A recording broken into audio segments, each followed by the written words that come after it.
This is a situation where requires your attention, and irrespective you are a cabin crew in economy class or in business class or supervisor, make your presence within this problem then and there. All you need to know about customer complaints on board the aircraft will be elaborated and will be talked in today's video. So make sure to stay tuned until the last minute. Let's start.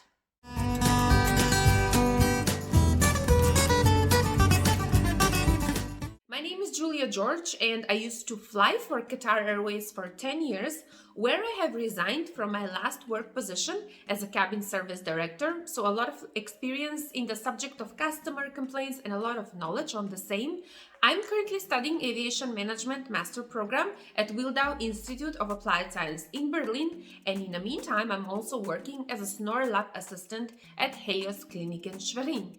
I believe that this video is going to be equally interesting for the current cabin crew that are in the industry or working perhaps as a ground staff, and for the cabin crew aspirant who would want to be part of the aviation industry, want to fly all over the world, meet new people, and grow in the same. On the internet and on the YouTube, on this social media platform and all the other portals out there, you would find different formats of how to solve customer complaints on board the aircraft, or you're checking at the check-in counter and similar things like that, wherever you have actually contact with customers.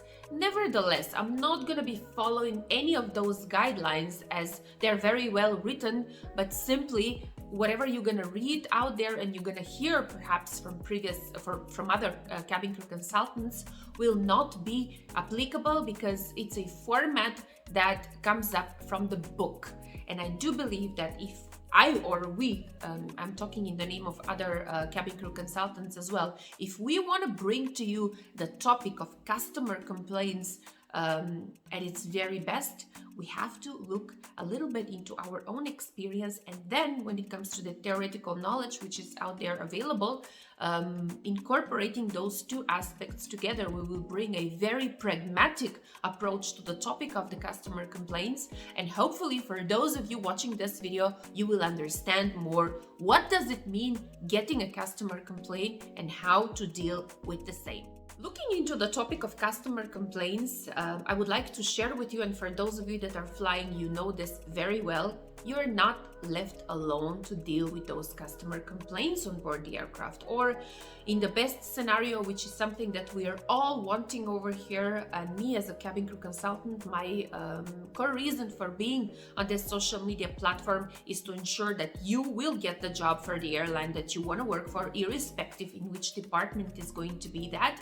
My core reason is that you are ready and you understand why aviation pays close attention to the customer complaint subjects and what is it that they're looking in you as a candidate. I want you to understand that they're not looking into candidates who know how to solve customer complaints and who are educated how to solve or trained how to solve customer complaints. They're looking into or looking for candidates who have the potential to solve those customer complaints. This is the reason why you as a candidate have been asked all those cabin crew interview questions. And believe it or not, ladies and gentlemen, very often in an informal communication that you might have during your open day, assessment day, final interview, or a video interview, the recruiters will be able to see whether you have that potential or not.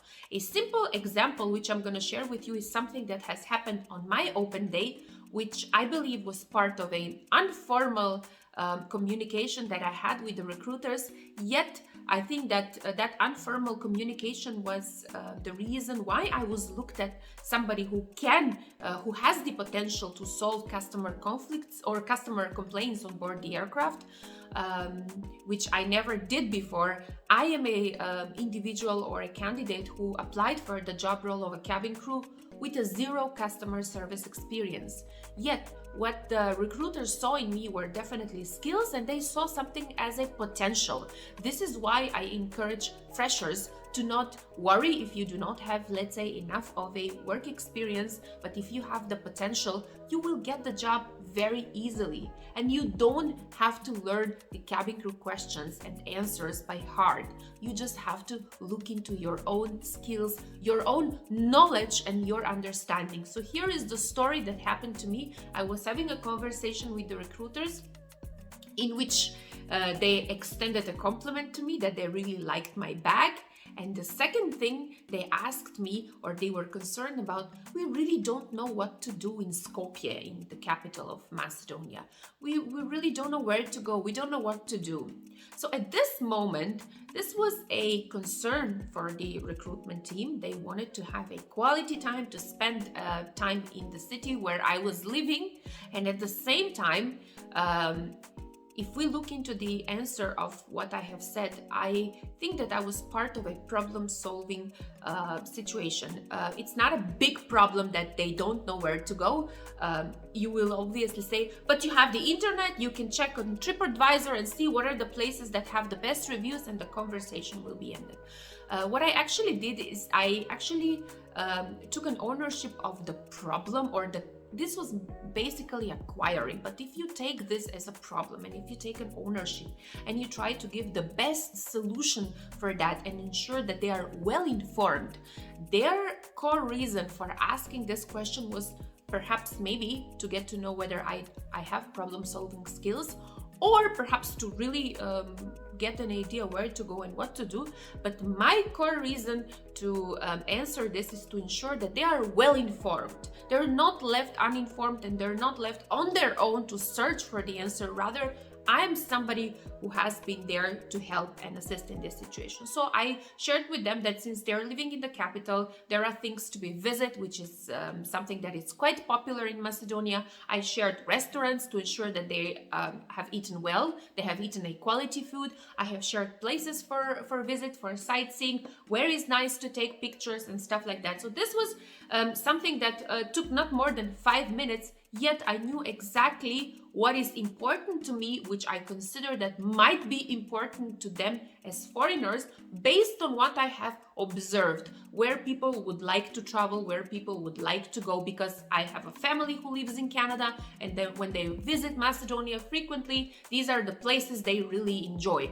So I would say that your level of intelligence in this particular situation and ability to transfer or to pass your past experience into the current situation, ladies and gentlemen, gives the entire impression and the entire conclusion how the recruiters are viewing and looking at you. And I'm very sure that as a candidate, if you have been through the process of selection, you will know or you have had the chance to speak to the recruiters. You know that very often they're asking, so what is it that we can visit in your city, or what are the things that we can do, and you can or should give them the reason of, yeah, you have to, or you are in India, you can visit Taj Mahal, but what is it that you're going to find in Taj Mahal?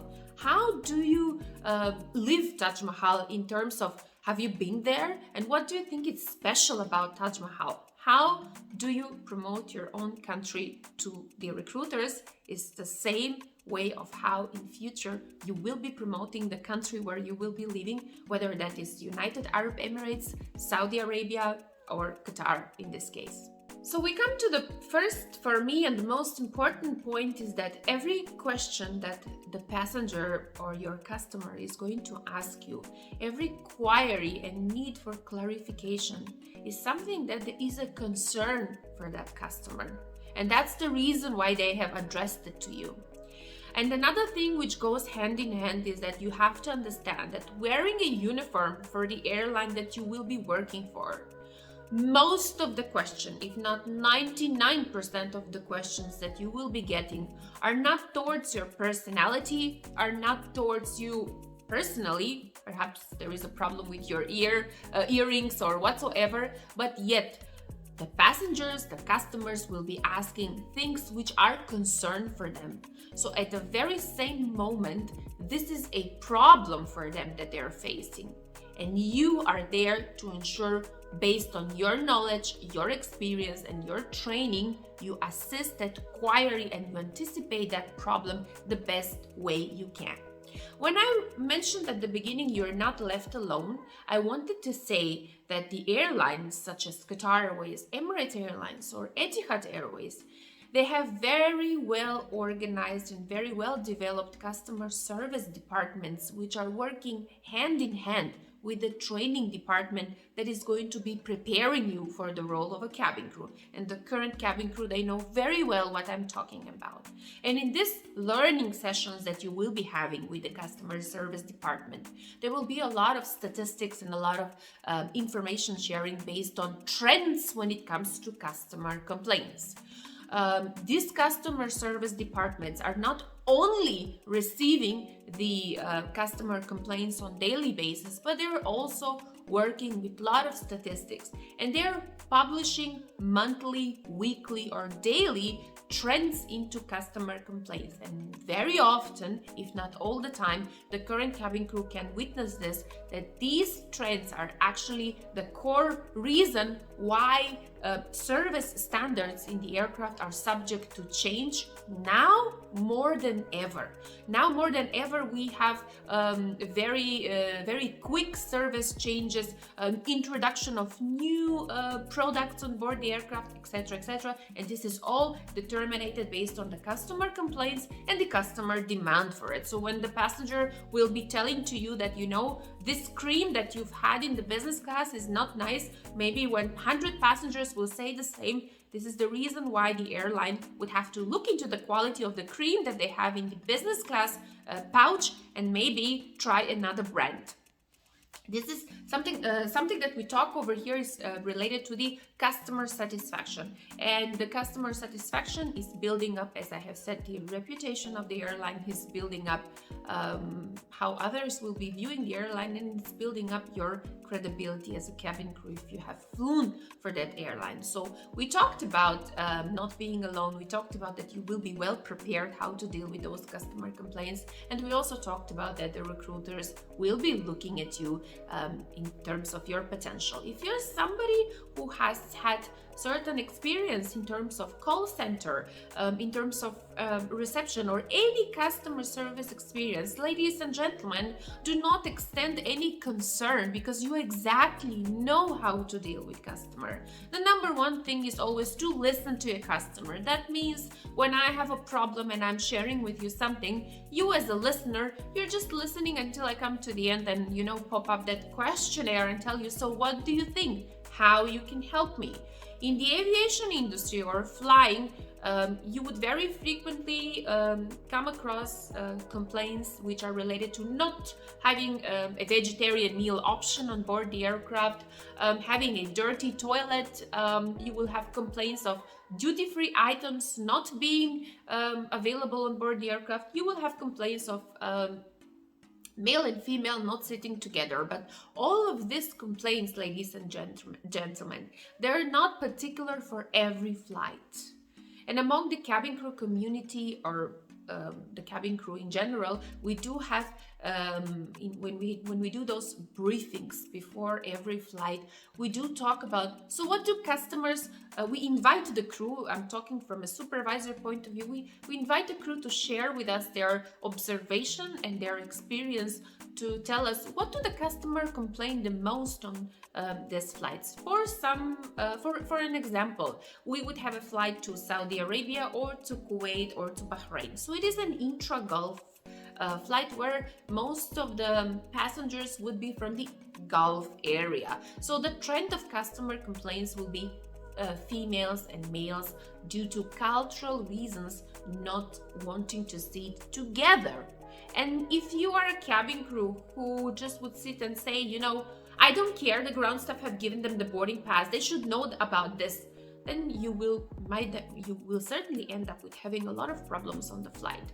But if your mindset is already prepared that this will be an issue that you will be facing, first of all, you will know that this kind of problem has to be acknowledged. You would have to understand each and every customer individually, and lastly, you would have to try to do something about it. But you're not alone on board the aircraft. You've got your cabin crew, you've got your supervisor, you've got on the ground the amazing team of ground staff who can help you. And last but not least, you also have your captain if certain things arises. Nevertheless, before closing the door, you have to ensure that every passenger is seated. So if within your own capabilities you're not able to ensure that the customers are seated, you're not alone. You've got your supervisor who's going to help you. You've got the other crew, more experienced, who will help you. So no room for concern over here. Yet we're going to find a nice way to tell to the customers, Madam or Sir, unfortunately, we have today a full flight and this boarding pass has been issued by the ground staff. We will be very happy to write a voyage report about the concern and about the problem that has arises. For this moment, in order to meet our on-time departure, we would have to ask you to please take your seat now. Thank you very much. Then you will see if your solution is going to be accepted, or the passenger will say, under no circumstances I'm sitting on this seat. I'm not sitting next to a male, for instance. And then you have a serious problem, which the problem arises a bit higher, and this requires the captain's attention and requires the ground staff attention, who are also there to assist you as a cabin crew, because they don't let the crew in circumstances like this to deal on their own, because we still have the aircraft parked on the ground. So we come to an important point, ladies and gentlemen. When we look into customer complaints, we're looking also at a lot of resources that you have with you. Customer complaints on ground are more easier to solve them because we're still on ground.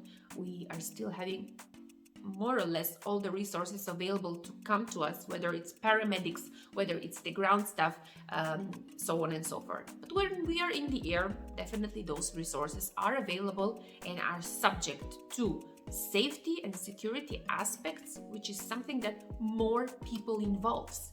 If a customer tells you, I would like to disembark right away, and you are in the middle of the flight, then the problem is a bit more serious and requires definitely the supervisor there to assist you, the experienced cabin crew, and to see why this customer, we would go deeply into the problem and see why this customer would want to disembark the aircraft. What is the reason? And the reasons can be very, very different. Yet you must understand that listening to your customers until the end will give you a time to start thinking about the problem and start thinking about the available resources that you have.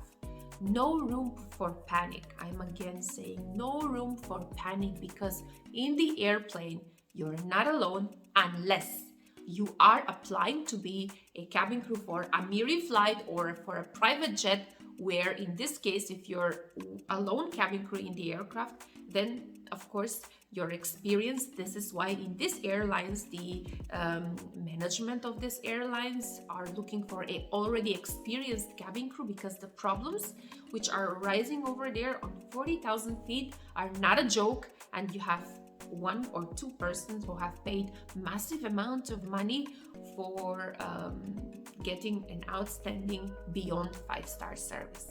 Definitely one thing that goes hand in hand when it comes to customer complaints is that we show care, we show worry about their concern, and their problem in this case is also our problem. So the first thing when we face customer complaint is we would say that we understand that.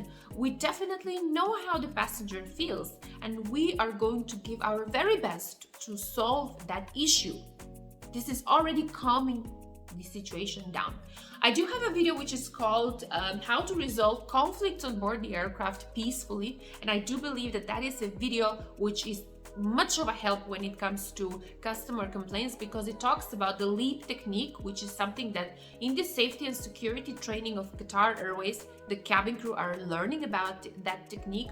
And if you get yourself familiarized of the LEAP technique, you will very easily incorporate it when you will be solving customer complaints on board the aircraft. Therefore, I will leave a link of that video in the description box. You might want to jump and get a little bit of the theoretical knowledge that it's offered in the safety and security training of Qatar Airways.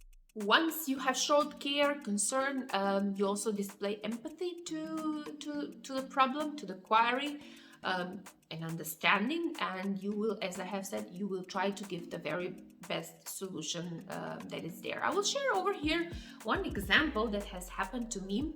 I was a cabin service director when this problem happened. I had a passenger who boarded the aircraft. He boarded the aircraft with his partner. And since the very boarding stage, when I took the boarding passes, I saw a huge misunderstanding among them.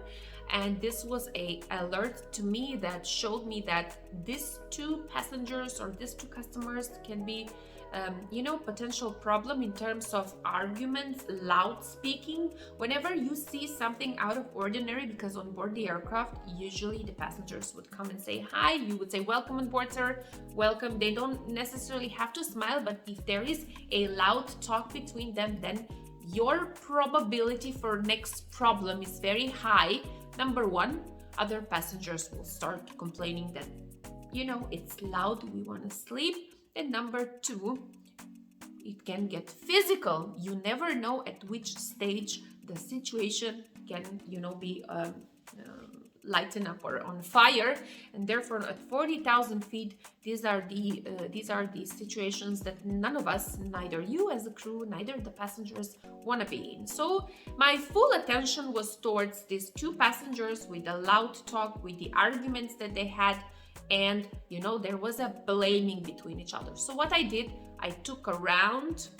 Ladies and gentlemen, just a small digression of what I'm saying over here. Whenever you are going to be facing situations that are out of the ordinary, which is not something that you see regularly, smiles, talks, enjoyments, the stowing of bags. This is a situation where requires your attention, and irrespective you are a cabin crew in economy class or in business class or supervisor, make your presence within this problem then and there, so you will know what is happening. You are the eyes and ears of the company. This is the reason why you have been hired. When you are able to observe something out of the ordinary, your presence is there. Often you would see and you would come across cabin crew who would just try to stay away from problems. And I'm gonna teach you over here an important lesson. And if you implement this, you will be becoming better and better cabin crew on daily basis. And you will end up leaving the company as somebody who can literally solve all the problems, not only on board the aircraft, but also on the ground. Because you will be confident, you know that you have resources. Let me go back to the problem and explain what happened. So I was around that area. They were seated at the third row on the right-hand side of the aircraft. So I took one circle so I can hear what is happening. I took another circle with the other ear so I can hear again what is happening. And I understood that the passenger lost his Rolex watch. So my immediate action in this problem that they had, which I don't know anything about, but I make sure I was there and I make sure to learn, to listen and see what's happening. Because remember, we talk a lot, the aircraft is a tiny little space where to be quiet is a bit hard.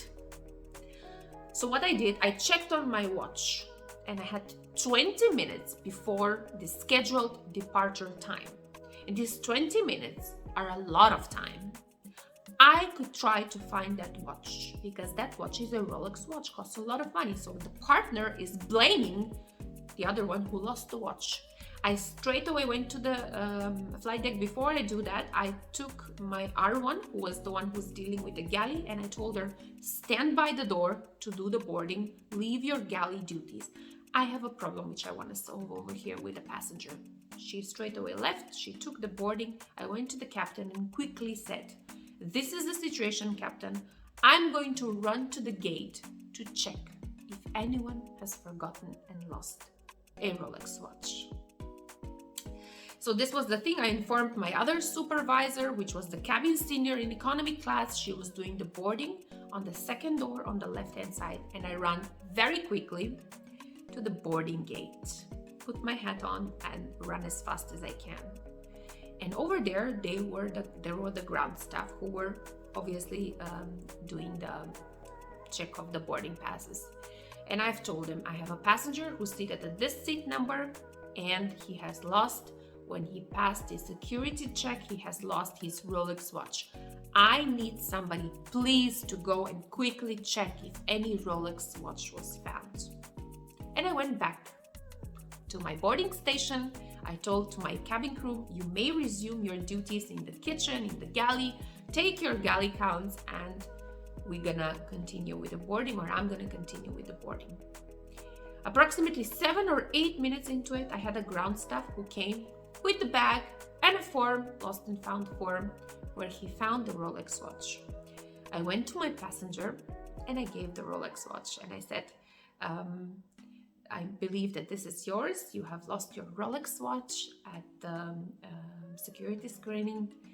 And then there was a scenario in which the passenger stood up, he hugged me. The entire atmosphere went from a very tense to a very relaxed one. So I introduced myself, which is the job of the supervisor, to ensure that everyone knows the name of the supervisor. In business class, in economy class, those would be the frequent flyers. We'll talk about it in another occasion. I offered to give them champagne. It was a long flight. It was a flight to Munich, if I'm not mistaken. And we become friends with the passenger. We also shared our Instagram. We are in contact very frequently. Whatever I'm gonna post, he's gonna share his comment and will support. And I also become friend on my Instagram account with his partner as well. Nevertheless, I think that we come to the point of the lesson which I shared. If you run away from problems and if you ignore the initial problems, which are not your problems, they are problems of the passengers, but you're working on board the aircraft as their cabin crew. So you are taking care of the cabin and everything that is in the cabin. In the cabin, you've got your passengers. In the cabin, you've got your crew. In the cabin, you've got the food, yourself. So you're taking care of also of yourself. And running away from the problems of other people that they have will not make you a good decision maker and a problem-solving individual. Going back into problems, involving yourself into problems will make sure, or will help you that you become, first of all, more experienced, and second, more knowledgeable. So therefore, what I'm trying to say over here is do not, patrol around people and look for problems. Hey, I'm here, I'm looking for problems. Yet, you are an observant cabin crew, right? You're somebody who sees that your passengers are upset, your passengers are happy. At the end of the day, you are an emotionally intelligent person. And an emotionally intelligent person would always be able to identify emotions and will respond to those emotions accordingly. This is how the problem solving becomes the most easiest thing and the easiest task for the cabin crew aspirants, for the ones who want to be in the aviation industry without customer service experience. So I come to the point where I don't know in how many videos I have talked about it, yet I will continue talking about the two most important aspects when it comes to problem solving, when it comes to customer complaints, basically, which are your emotional intelligence and your cultural intelligence. Things that are problem to other people from different cultures. For instance, I'm a Western or I'm a European. I come from Macedonia, and in Macedonia, it's not a big thing if you're vegetarian and you have no vegetarian option, because you would just eat potato and cheese, or you would just eat a salad and cheese. But for an Indian who's, let's say, Asian vegetarian, let's say, or a vegan, would be a very serious problem if there are eggs and there are cheese in the meal whatsoever. There are different types of vegetarian meal. For Jain meal, for instance. And that will be a big problem. And if I'm not culturally aware about this other different things which are related to religion, to culture, to beliefs, to whatever reasons, I might end up being judgmental, and I'm not going to be solving customer complaints on board the aircraft successfully. This is why being culturally aware, being culturally intelligent, that you will be working in an environment with a lot of cross-cultural differences, will definitely raise up your chances to solve customer conflicts and customer complaints on board the aircraft very, very easy. You also might ask me how much emotionally intelligent I should be, or how much culturally intelligent I should be. There is no, first of all, maximum of emotional intelligence, and there is no maximum of cultural intelligence. Why? Because this is something that you're supposed to be doing on daily basis.